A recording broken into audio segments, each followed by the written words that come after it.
அனைவருக்கும் எனது அன்பான வணக்கம். திருவள்ளுவர் இயற்றிய திருக்குறளில் அறத்துப்பால் அதிகாரம் 7 புதல்வரை பெறுதல் 70வது குறள். மகன் தந்தை காற்றும் உதவி இவன் தந்தை எண்ணோட்டான் கொள் எனும் சொல்.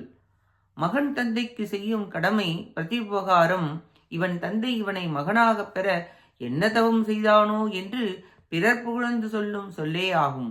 நல்ல அறிவும் நல்ல ஒழுக்கமும் உடையவனாய் திகழ்ந்து அவற்றை கண்டவர்கள் இவனை பெற்றவர்கள் இந்த செம்மலை பெற என்ன நல் தவம் செய்தார்களோ என வியப்படை செய்தலால் ஒரு மகன் தன் தந்தைக்கு பெரும் பேற்றை தருகிறான். உயர்ந்தவர்கள் இவனை பார்த்து இப்படி சொல்ல வேண்டும்.